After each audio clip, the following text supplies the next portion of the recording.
Assalamualaikum warahmatullahi wabarakatuh. Apa kabar anak-anak Bapak semuanya? Mudah-mudahan dalam keadaan sehat walafiat. Amin, amin, ya rabbal alamin. Kembali kita bersyukur kepada Allah Subhanahu wa taala. Alhamdulillah kita masih diberikan Allah kesehatan, kesempatan untuk belajar biarpun melalui daring.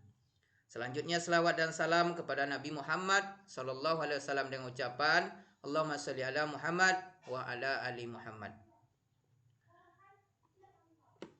Untuk lebih berkatnya pembelajaran kita, marilah sama-sama kita berdoa kepada Allah. Bismillahirrahmanirrahim. Rabbi zidni ilman warzuqni fahman waj'alni minas solihin walhamdulillahi rabbil alamin. Untuk pembelajaran kita sekarang dengan tema kisah keteladanan Rasulullah Sallallahu Alaihi Wasallam dan sahabat.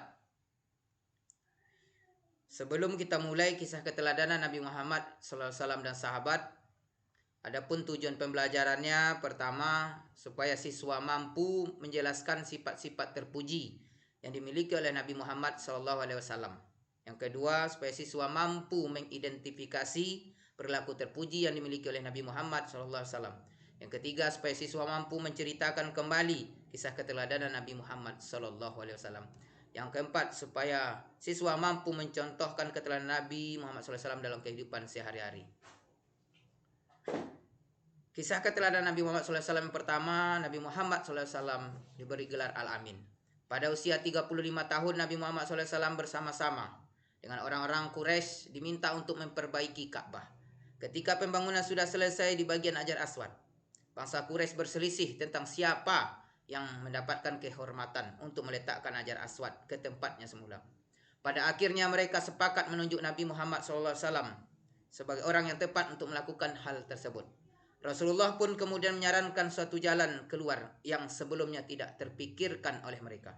Beliau mengambil selembar selendang, kemudian Hajar Aswad itu diletakkan di tengah-tengah selendang tersebut. Beliau lalu meminta seluruh pemuka kabilah yang berselisih untuk memegang ujung-ujung selendang itu. Mereka kemudian mengangkat Hajar Aswad itu bersama-sama. Maka mereka pun merasa terhormat dan tidak lagi berselisih. Begitulah kepercayaan atau keteladanan sifat Rasulullah. Yang kedua, kasih sayang Rasulullah SAW terhadap anak, keluarga, orang tua, dan masyarakat.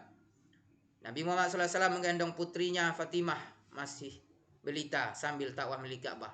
Walaupun waktu itu anak-anak perempuan tidak disayangi waktu zaman jahiliyah. Kemudian begitu juga dia menyayangi cucunya yang bernama Hasan Husain. Yang ketiga, kepedulian Rasulullah SAW terhadap lingkungan.